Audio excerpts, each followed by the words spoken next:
Ya, Assalamualaikum warahmatullahi wabarakatuh. Saya Fikar Wahidyastono, mahasiswa aktif Universitas Nasional. Untuk kali ini saya akan melaksanakan perintah tugas UTS, yaitu audit sistem informasi, yang dimana di sini tertera ada 4 soal. Yang pertama, beberapa pakar coba mengidentifikasi tentang pengertian audit sistem informasi. Berikan beberapa contohnya dan definisi dari beberapa pakaran tersebut. Nah, yang pertama menurut definisi Ron Weber tahun 1999, di mana yang saya resume adalah sebuah informasi salah satu hal yang menyeleksi di mana sebuah sistem yang ada di sesuatu perusahaan atau produksi yang telah memenuhi standar peraturan, yang dimana sebuah sistem informasi itu di salah satunya departemen, baik atau tidaknya apakah seluruh peralatan atau komponen yang di dalam departemen itu cukup aman atau tidak. Nah, apakah sistem ini dapat menjaga suatu aset dan memelihara integritas data.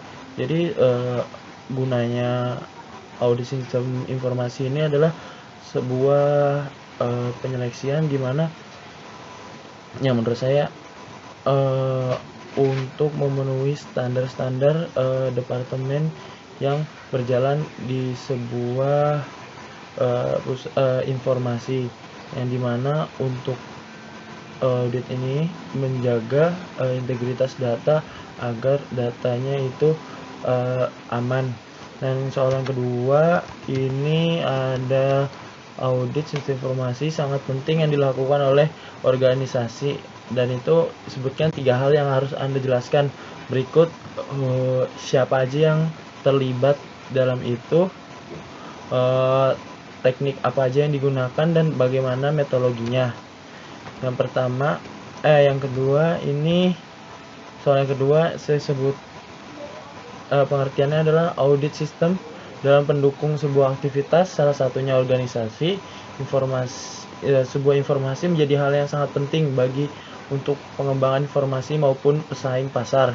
Nah, dalam hal ini orang yang berperan penting dalam audit sistem informasi untuk mendukung proses pengolahan data tersebut adalah yang pertama audit sistemnya sendiri, terus audit sistem teknologi itu menjadi 2, front end dan back end.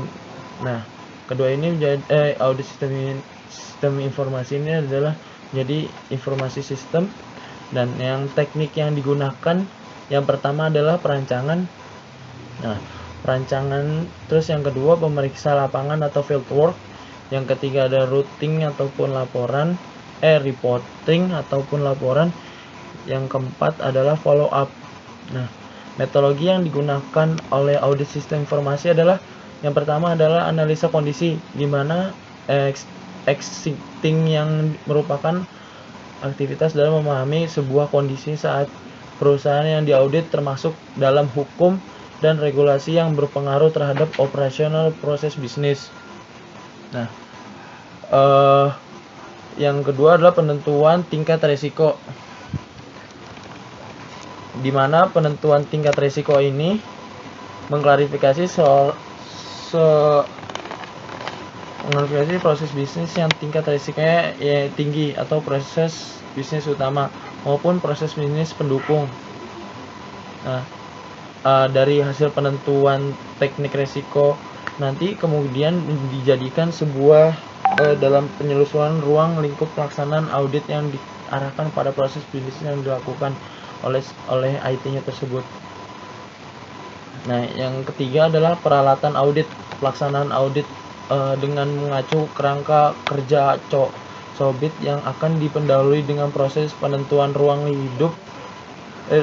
lingkup dan tujuan audit ataupun scope dan objektif berdasarkan hasil penentuan dan tingkat risiko dalam tahapan sebelumnya.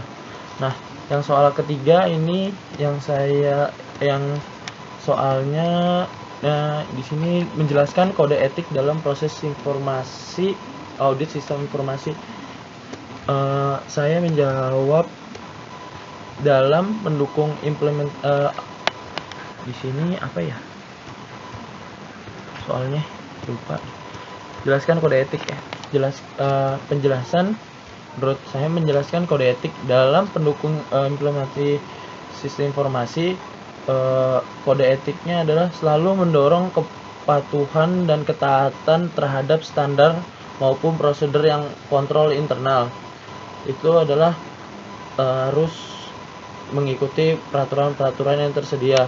Terus yang kedua, menjelaskan tugas secara skema, dua lines yang ketelitian seperti yang harusnya profesional atau care dalam berhati-hati dalam menjalankan audit sistem. Nah, yang ketiga adalah menjelaskan tugas untuk kepentingan stakeholder atau sesuai aturan dalam mengerjakan audit sistem itu dilakukan dalam menjalankan tugas untuk kepentingan stakeholder sesuai aturan dan penuh dengan kejujuran.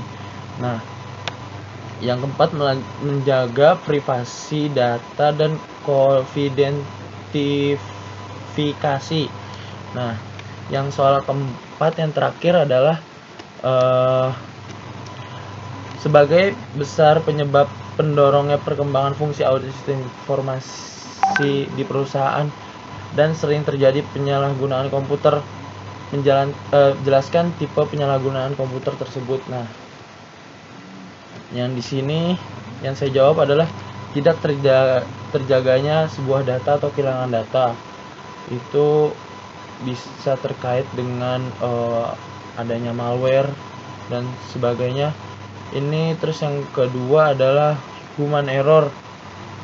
Human error adalah di mana sebuah yang mengoperasikan media, alat ataupun komputer tidak sesuai kompetensinya, di mana orang yang menjalankan media komputernya itu bisa dibilang masih di bawah standar ataupun masih harus banyak belajar dalam menjalankan operasi tersebut. Terus yang ketiga, mengambil keputusan dari sebuah informasi yang tidak benar. Saya Fikar Wahyu Yastono. Terima kasih atas waktunya. Mohon maaf jika ada kesalahan. Assalamualaikum warahmatullahi wabarakatuh.